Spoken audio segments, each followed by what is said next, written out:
आवाज़ आ रही है गाइस?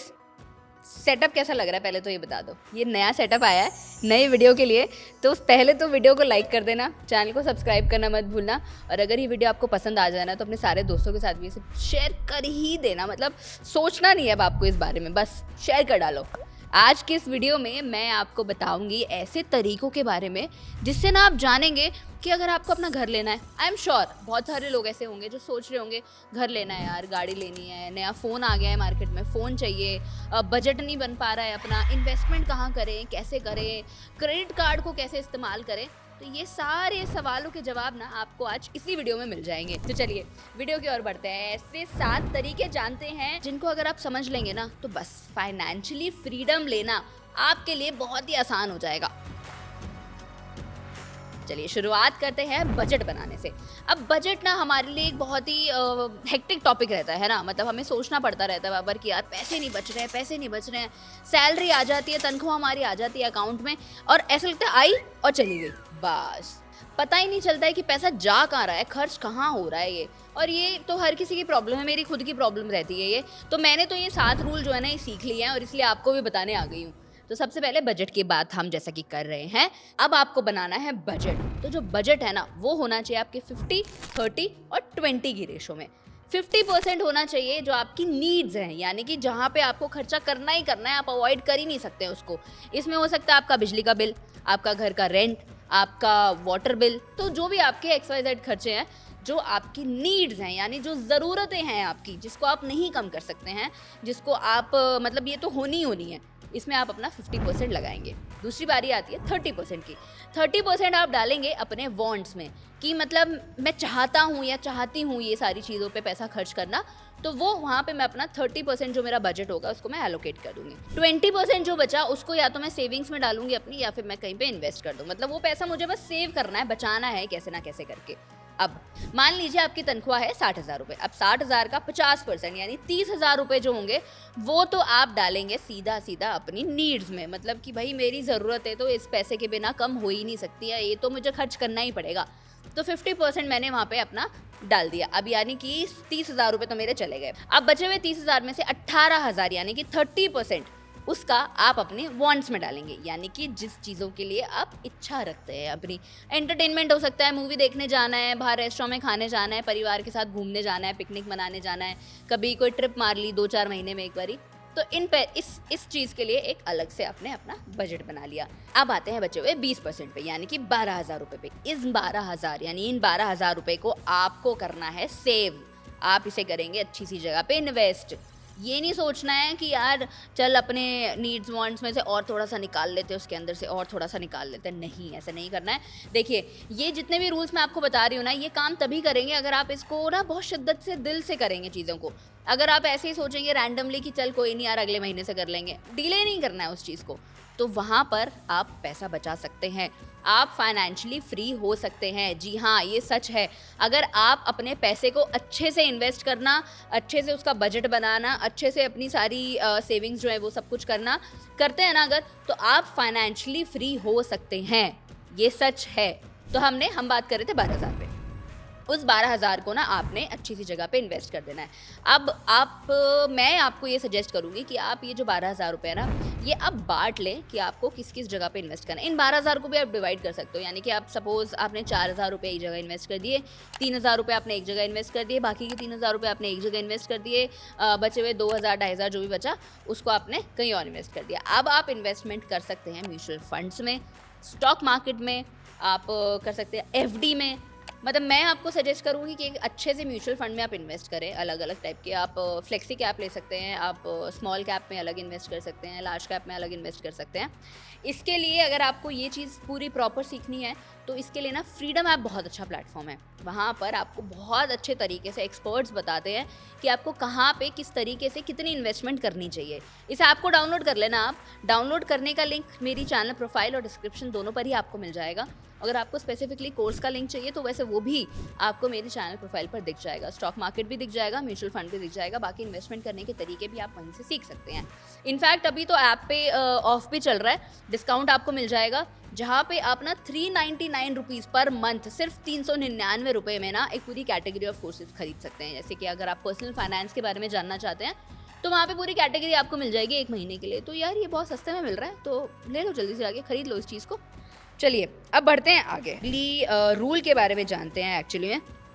अब हमारा घर खरीदने का सपना बहुत ज़रूरी एक हो जाता है सबके लिए। सब लोग सोचते हैं कि यार घर तो अपना होना चाहिए, मतलब एक घर अपना, सपनों का घर हर कोई बनाना चाहता है। बहुत सारी मतलब एड्स भी आते हैं ना, अब तो अंबुजा सीमेंट का किसका ऐड है वो, है ना, कि सब घर एक ही बारी बनता है ना। तो वो एक बारी जब घर बनाते हैं हम, तो हमारे माइंड में आता है यार कि मतलब पैसा बचाना पड़ेगा इसके लिए, तो अब लोन लेना पड़ेगा, कुछ डाउन पेमेंट करनी पड़ेगी, प्रॉपर्टी को शायद कोलैटरल में देना पड़ेगा कहीं ना कहीं किसी चीज़ को, तो दिक्कत हो सकती है।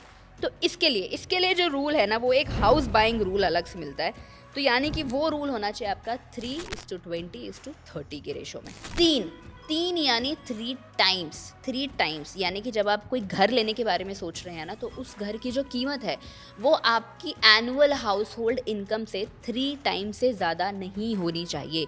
यानी अगर आपके घर में सालाना आपकी कोई भी इनकम है, आप 4 लोगों का परिवार है, 2 लोग कमाने वाले हैं, उन दोनों की इनकम आपकी एनुअल अगर आप कैलकुलेट कर लें, तो आपके घर की वैल्यू ना उससे 3 गुना ज़्यादा हो सकती है, उससे ज़्यादा नहीं होनी चाहिए। इस बात का आपको खास ख्याल रखना है।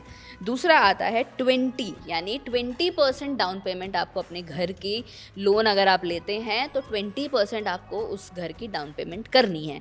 फिर आती है 30%, यानी ये आपकी EMI लिमिट होनी चाहिए। आपकी होम लोन की जो EMI है ना, वो आपकी मंथली इनकम की 30% ही होनी चाहिए, उससे ज़्यादा नहीं। चलिए एक एग्जांपल से समझा देती हूँ मैं आपको। अब मान लीजिए कि आपकी जो हाउस होल्ड इनकम है वो 12 लाख रुपये एनुअली, मतलब सालाना 12 लाख रुपये आपके घर में आते ही आते हैं किसी इनकम के। जैसे कि मैंने आपको बताया 2 लोग कमाने वाले हैं, तो 12 लाख रुपये आपकी एनुअल इनकम हो जाती है वहाँ पे हाउस होल्ड की कंबाइंड। और आपके घर का प्राइस यानी वो अब 36 लाख से ज़्यादा नहीं होना चाहिए। यानी अगर आपकी एनुअल इनकम 12 लाख है, 3 गुना हो गया उसका 36 लाख रुपए, तो उससे ज़्यादा की आपको प्रॉपर्टी नहीं लेनी चाहिए, कंसिडर तो नहीं करनी चाहिए इस रूल के अकॉर्डिंग। तो ठीक है, फिर आती है डाउन पेमेंट की बारी, यानी कि आपको 20% तो डाउन पेमेंट उसकी करनी है, यानी कि 7,20,000 रुपये की आपको डाउन पेमेंट उसकी कर देनी चाहिए। फिर आती है बारी EMI की। अब मान लेते हैं कि आपने लोन लिया, तो वो आपको पड़ा 20% आपने उसका EMI भर दिया, 20% आपने उसकी डाउन पेमेंट कर दी। उसके बाद 28,80,000 रुपये आपके जो लोन का बचा था उसमें आपने अपना EMI करा दिया। अब EMI में आपके बनते हैं 24,000 रुपये। यानी कैसे, अब मान लीजिए कि आपकी जो इनकम है वो 1 लाख रुपये महीना है। अब ये कैलकुलेशन आपको बारी बारी से समझ में आने लगेगी। 1 लाख रुपये महीना है, तभी सालाना 12 लाख बनी है। अब यानी 1 लाख का 30%, यानी कि 30,000 रुपये के अंदर अंदर ही आपकी EMI होनी चाहिए उसकी। तो इस केस में 24,000 रुपये के आसपास आप अपनी होम लोन की EMI रख सकते हैं। ये एक ऐसा रूल है जो आपको घर खरीदने के लिए ना आपको फाइनेंशियली सपोर्ट करेगा। आपको इस रूल, अगर आप ये वाला रूल फॉलो करेंगे, यानी कि 3, 20 और 30 का रूल अगर आप ये वाला फॉलो करेंगे, तो आप फाइनेंशियली एक अच्छे तरीके से बजट में अपने आप को ज़्यादा बर्डन ना कर आप घर खरीद सकते हैं अपना। चलिए अब दूसरा हमारा सपना होता है यार अपनी खुद की गाड़ी होनी चाहिए। मतलब एक गाड़ी घर के बाहर खड़ी हुई अच्छी तो लगती है सबको। तो अब गाड़ी का रूल जान लेते हैं कि अगर आपको अपनी खुद की गाड़ी खरीदनी है तो उसके लिए आपको क्या फॉलो करना है। उसके लिए आपको चाहिए 20, 4 और 10 का रूल फॉलो करना है। अब यहाँ पर 20 यानी आपको डाउन पेमेंट जो है वो 20% आपको डाउन पेमेंट करनी है अपनी गाड़ी के लिए। दूसरा आता है 4, यानी कि 4 साल से ज़्यादा आप अपनी गाड़ी को फाइनेंस मत करवाना। ये रूल एक थंब रूल काइंड ऑफ होता है कि मतलब आप इसको फॉलो करते हैं ना अगर, तो ये आपके लिए बहुत इजी एक तरीका बन सकता है कोई भी चीज़ को खरीदने का या अपने यूज़ करने का, जिसमें आपको ज़्यादा फाइनेंशियली बर्डन फील नहीं करना पड़ेगा। फिर आती है बारी 10% की। चलिए अब इसमें आपकी इनकम लिमिट जो है, यानी कि आपको अपनी गाड़ी के ऊपर जो खर्चा करना है, एक्सपेंस जो लगाना है, वो 10% आपकी मंथली इनकम से ज़्यादा नहीं होना चाहिए। चलिए एग्जाम्पल से बता देती हूँ, घबराने की ज़रूरत नहीं है गाइस, एग्जाम्पल भी आ रहा है, अभी एग्जाम्पल से सब समझ में आ जाएगा। अब ये कैलकुलेशन कैसे समझते हैं कि हमने 5 लाख रुपए की हम गाड़ी खरीदना चाहते हैं, 20% हमने डाउन पेमेंट कर दिया, यानी कि 1 लाख रुपए बचे। 4 लाख में से उसको हमने 4 साल के लिए 9% का इंटरेस्ट के ऊपर हमने अपनी EMI के लिए बांध दिया उसको, यानी फाइनेंस करा लिया। तो यहाँ पर हमारी EMI जो आएगी वो, जैसे कि मैंने आपको बताया, 9,900 रुपये आएगी। चलिए अब एक्सपेंस चेक कर लेते हैं। अब कार का एक्सपेंस आपको अपनी मंथली सैलरी के 10% से ज़्यादा नहीं रखना है। मंथली सैलरी थी हमारी 50,000 रुपये, 50,000 का 10% 5,000 रुपये से ज़्यादा आप अपनी गाड़ी पर खर्चा नहीं करेंगे। इस रूल से फ़ायदा ये है कि आप ओवर स्पेंड ना करें। जितनी गाड़ी की मतलब जिस गाड़ी को अगर आप लेना चाहते हैं तो एक तो आप अपने बजट में लें, इस हिसाब से आप अपना बजट बनाएं कि इस रूल के अकॉर्डिंग ही मैं उस अमाउंट की गाड़ी लूँ। फिर अगर आप ऐसा करते हैं, इस रूल को अगर मानते हैं तो आप ओवर बर्डन नहीं होंगे। मैं बार बार यही बात बोल रही हूँ आपको कि अगर आप इन रूल्स को मान के चलेंगे ना तो आपके ऊपर ना एकदम से खर्चा नहीं आ जाएगा यार कि अब तो गाड़ी ले ली, ओहो अब मैं ये नहीं कर सकता, मैं वो नहीं कर सकती, तो ऐसा नहीं होगा। तो इसमें आपको ध्यान रखना चाहिए कि मतलब ये वाला रूल तो आप फॉलो करें ही करें। चलिए अब आगे बढ़ते हैं। अब बारी आती है मोबाइल खरीदने की या कोई भी गैजेट खरीदने की। मतलब हर साल आईफोन तो मतलब ऐसे आता रहता है, सबके मन में ऐसे लालच आता रहता है कि आज तो ये वाला आईफोन मैं लेके रहूँगा। पिछले साल मैंने नया लिया लेकिन इस साल मुझे फिर नया चाहिए। ये वाला माइंडसेट भी बहुत लोगों का होता है। मेरा एक टाइम पे था यार, अब नहीं है, लेकिन अब मैं मतलब बोर हो गई हूँ शायद इन चीज़ों से ना। मुझे लगता है कि कहीं और अच्छी जगह पे पैसा इन्वेस्ट कर देते हैं यार, फ़ोन वोन खरीदते के क्या ही। लेकिन अगर आप में से कोई ऐसा है जो मोबाइल का शौक़ रखता है, नए हर साल नए मोबाइल लेने हैं, लेकिन पॉकेट उतनी इजाज़त नहीं देती है, तो इस बजट को सुन लेना अभी आप। चौथे नंबर पर बजट आता है कि अगर आपको नया मोबाइल या कोई भी नया गैजेट खरीदना है तो इसके लिए आपको बस अपना 1% ऑफ योर एनुअल इनकम वाला रूल ध्यान रखना है। अब मान लेते हैं फॉर एग्जाम्पल कि आपकी जो एनुअल इनकम है वो 8 लाख रुपए है, तो 8 लाख का 1% यानी 8,000। मतलब आई नो ये थोड़ा फ़नी हो रहा है सुनने में, एक तरफ आईफोन की बात कर रही हूँ और एक तरफ 8,000 रुपये। तो यार सच तो यही है, देखो अगर आप सालाना 8 लाख रुपए कमाते हैं तो आपको 8,000 से ज़्यादा का फ़ोन नहीं लेना चाहिए। मतलब ज़्यादा स्ट्रेच करना है ना कि नहीं यार 8,000 में तो कुछ नहीं आता है, मतलब कोई फ़ोन आएगा ही नहीं शायद उसमें, तो वैसे तो आते हैं, लेकिन अगर आपके माइंड में ऐसा कुछ आ जाता है तो आप ज़्यादा से ज़्यादा उसको 2% तक कर सकते हैं, लेकिन उससे ज़्यादा नहीं। अगर आपको अपने बजट में चीज़ें बनाकर चलनी है तो आपको अपने सालाना इनकम से 1%, सालाना इनकम का 1% से ज़्यादा का फ़ोन नहीं लेना चाहिए। अब आईफोन लेना है तो उस हिसाब से इनकम होनी चाहिए यार। चलिए अब आते हैं 5वें रूल की बारी, दी रूल। बड़ा बोल्ड लेटर्स में लिखा आ रहा होगा अभी स्क्रीन पर, दी रूल। ये बहुत ही इंपॉर्टेंट रूल है गाइस, इसको प्लीज़ फॉलो करना। मतलब ये तो मैं आपसे रिक्वेस्ट कर रही हूँ कि प्लीज़ इसको फॉलो कर ही लेना। ये रूल है आपकी इमरजेंसी फंड क्रिएट करने का रूल।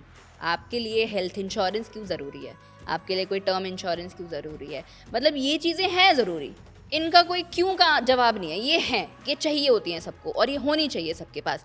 तो इसके लिए एक इमरजेंसी फंड आपके पास होना बहुत ज़रूरी है। तो सबसे पहले बात कर लेते हैं टर्म इंश्योरेंस की। अब अगर आपको कोई भी इंश्योरेंस लेनी है तो आपको ये बात ध्यान रखनी है कि जितनी भी आपकी एनुअल इनकम है ना, उसका 10 गुना आपको अपना कवरेज लेना है। इंश्योरेंस कवर जो होता है वो लेना है। यानी कि अगर आपकी सालाना 8 लाख रुपए आपकी तनख्वाह है तो आप कम से कम 80 लाख का इंश्योरेंस कवर तो ले ही लीजिएगा। इसके बाद बारी आती है हेल्थ इंश्योरेंस की। अब हेल्थ इंश्योरेंस आपको हमेशा 5 लाख से 10 लाख रुपए के बीच में ले ही लेनी चाहिए, क्योंकि अब बहुत खर्चे बढ़ रहे हैं यार। इनफैक्ट अब हॉस्पिटल के बिल भी बहुत महंगे होने लग गए हैं, सारे इलाज बहुत महंगे होते हैं, इतनी महंगाई बढ़ रही है अगर, तो आप इस चीज़ को भी अपने दिमाग में रख के चलिए कि आप कम से कम नहीं तो 5 से 10 लाख की अपनी हेल्थ इंश्योरेंस लेंगे। तीसरी चीज़ बहुत इंपॉर्टेंट है, इमरजेंसी फ़ंड। आपके पास एक इमरजेंसी फ़ंड होना बहुत ज़रूरी है। किसी भी तरीके की कोई भी इमरजेंसी आ जाए लाइफ में तो उसके लिए पैसा होना बहुत ज़रूरी है, पैसे के बिना काम नहीं चलेगा।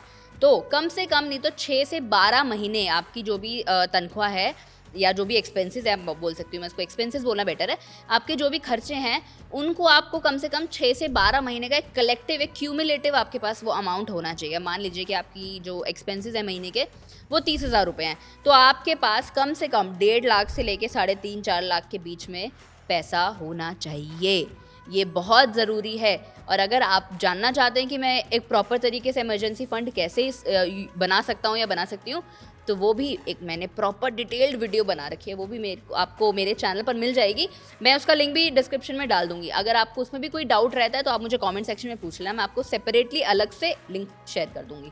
चलिए last but not the least छठे रूल पर जानते हैं अब कि उसमें क्या है। सिक्स्थ रूल जो है वो है क्रेडिट कार्ड से रिलेटेड। अब क्रेडिट कार्ड तो आई गेस मोस्टली सबके पास होता ही है, जिनके पास नहीं होता है वो चाहते हैं लेना, तो उन्होंने अप्लाई किया होगा कहीं ना कहीं। आप में से कितने लोग हैं जिसके पास ऑलरेडी क्रेडिट कार्ड है, मुझे कमेंट सेक्शन में ज़रूर बताना। और आपके हिसाब से बेस्ट क्रेडिट कार्ड कौन सा है ना, ये भी मुझे बता देना ज़रा। अब क्रेडिट कार्ड का रूल कहता है कि आपको अपनी जो भी आपकी क्रेडिट लिमिट है उसके 30% से ज़्यादा यूज़ नहीं करना है अपने कार्ड को। अब मान लीजिए कि आपकी क्रेडिट लिमिट जो है वो 1 लाख रुपए है, यानी कि 1 लाख का 30% 30,000 से ज़्यादा आप उसका इस्तेमाल मत करें। ये आपके क्रेडिट स्कोर को इंक्रीज़ करने में मदद करेगा अगर आप ऐसा नहीं करेंगे तो। इसमें हमारे पास क्या होता है ना कि जब भी हमारे पास क्रेडिट कार्ड का बिल आता है ना, तो उसमें हमारी एक आउटस्टैंडिंग अमाउंट लिखा आता है और एक मिनिमम ड्यू अमाउंट लिखा आता है। तो मेरी एडवाइस यही है आपको कि आप हमेशा अपना पूरा आउटस्टैंडिंग अमाउंट पे करें, फुल पेमेंट करें उसकी, मिनिमम ड्यू पे मत जाइए, क्योंकि क्रेडिट कार्ड वाले ये नहीं बताते हैं कि उसके ऊपर आपको इंटरेस्ट लगता है। यानी कि अगर आप मिनिमम ड्यू पे करेंगे, सपोज आपका 10,000 बिल आया और आपका मिनिमम ड्यू उसमें 2,000 रुपये कुछ है, तो आपके बचे हुए 8,000 पे ना आपको इंटरेस्ट देना पड़ जाएगा। वो बहुत नुकसान हो जाता है, मतलब उसमें तो ऐसा लगता है कि यार क्रेडिट स्कोर तो जाता ही जाता है अपना, और इनफैक्ट हमें एक्स्ट्रा पेमेंट और देनी पड़ जाती है। तो आप ट्राई करें कि आप अपना क्रेडिट कार्ड इस्तेमाल उसी हिसाब से करें पहली चीज़ तो, और अगर जब भी कर रहे हैं तो आप फुल पेमेंट करें। इसके बाद बारी आती है कि आप क्रेडिट कार्ड से कभी पैसा विड्रॉ मत करवाएं। एटीएम पे जाके हम आदत होती है हमारी कि क्रेडिट कार्ड से पैसा निकलवा लिया, ऐसा नहीं करना है। डेबिट कार्ड से निकलवाइए, कुछ बात नहीं है उसमें, लेकिन क्रेडिट कार्ड से अगर निकलवाएंगे तो आपको फिर से उस पर इंटरेस्ट चार्ज मिलेगा, आपको इंटरेस्ट देना पड़ेगा उसके ऊपर। तो ट्राई करें कि ये वाली सारी चीज़ें अवॉइड करेंगे तो आपका क्रेडिट स्कोर भी अच्छा रहेगा, आपको ईजिली लोन मिल पाएगा। बैंक्स वगैरह जो भी हैं वो ईजिली लोन अप्रूव कर देते हैं इन केसेस में ऐसा। तो 30% से ज़्यादा क्रेडिट लिमिट को इस्तेमाल नहीं करना है। नेक्स्ट रूल है हमारा रूल ऑफ 72। सुना होगा आप लोगों ने शायद इस बारे में ना, काफ़ी फेमस है ये टर्म, रूल ऑफ 72। अब ये रूल क्या कहता है? इस रूल में बताया गया है कि कितने टाइम पीरियड में आपका जो अमाउंट आपने इन्वेस्ट किया होगा वो डबल हो जाएगा। कैसे, जान लेते हैं। आपको बस जितना भी रेट ऑफ इंटरेस्ट से आपका अमाउंट आपको मिल रहा है ना, जितना भी इंटरेस्ट मिल रहा है आपको, जिस परसेंटेज का इंटरेस्ट मिल रहा है, उसको आपको 72 से डिवाइड करना है। अब मान लेते हैं कि आपको 8% का रिटर्न मिल रहा है, ठीक है, तो हमने 72/8 कर दिया, उसको तो हमारे पास आया 9, यानी कि जितना भी अमाउंट आपने इन्वेस्ट किया है उसको डबल होने में 9 साल लगेंगे। फॉर एग्जाम्पल कि आपने 1 लाख रुपए इन्वेस्ट करें, अब 1 लाख को 2 लाख होने में 9 साल लग जाएंगे अगर उसका 8% का रिटर्न रहता है। तो बहुत सारे क्वेश्चंस आ जाते हैं ऐसे कि यार फिर कहाँ इन्वेस्ट करें, कैसे इन्वेस्ट करें, कितने परसेंट रेट ऑफ इंटरेस्ट के साथ हमें, कितने परसेंट इंटरेस्ट रेट के साथ हमें इन्वेस्ट करना चाहिए। तो इसके लिए भी आपको एक वीडियो मेरे चैनल पर आने वाली है। तो कितने लोग हैं जो चाहते हैं ऐसा कि मैं एक ऐसी वीडियो बनाऊं? ऑल तो मैं बना ही रही हूँ, लेकिन फिर भी अगर आप कोई स्पेसिफिक कोई ऐसी डिमांड है जो आप चाहते हैं कि इस टॉपिक के ऊपर वीडियो हो जाए, तो आप मुझे कमेंट सेक्शन में उसे लिख सकते हैं। चलिए, ये थे 7 ऐसे रूल जो आपके लिए बहुत इंपॉर्टेंट है, आपकी फाइनेंशियल फ्रीडम के लिए बहुत इंपॉर्टेंट है। आपको बैंक अकाउंट में आपके पैसा रहे, अच्छी जगह इन्वेस्टमेंट रहे, आपको अच्छा रिटर्न आता रहे, आपकी सैलरी आपके पास बचती रहे, आप सेविंग्स करते रहें, आप बजट में रहें। ये सारी चीज़ें अगर आप इन रूल्स के अकॉर्डिंग चल लेंगे ना, तो आपको बहुत आसानी से फाइनेंशियल फ्रीडम मिल सकती है, बहुत इजीली, कोई बड़ी बात नहीं है। इनफैक्ट फाइनेंशियल फ्रीडम का एक कोर्स भी है फ्रीडम ऐप पर। डाउनलोड करने का लिंक जैसे कि मैंने बताया मेरी चैनल प्रोफाइल और डिस्क्रिप्शन दोनों पर ही है। आप जाकर देख सकते हैं, सीख सकते हैं कि कैसे फाइनेंशियल फ्रीडम को हम गेन करें, अपने जीवन में लेकर आएँ, क्या क्या चीज़ें उसके लिए करें। ये 7 रूल तो मानने ही पड़ेंगे अगर चाहिए तो, लेकिन उसके अलावा भी एक्सपर्ट्स आपको बता सकते हैं और ज़्यादा अच्छी तरीके से ये नॉलेज आपको दे सकते हैं इन पर्सन अगर आपको चाहिए। वैसे मैं तो बैठी हूँ, कमेंट सेक्शन भी ओपन ही है आप लोगों के लिए, कोई भी डाउट आप हमेशा कमेंट सेक्शन में लिख सकते हैं। मैं उम्मीद करती हूँ ये वीडियो आपको पसंद आई होगी, समझ में आई होगी। डाउट, सजेशन, फीडबैक सब कुछ मेरे लिए कमेंट सेक्शन में छोड़ देना। चलिए, मैं मानसी मिलती हूँ आपसे अगली वीडियो में।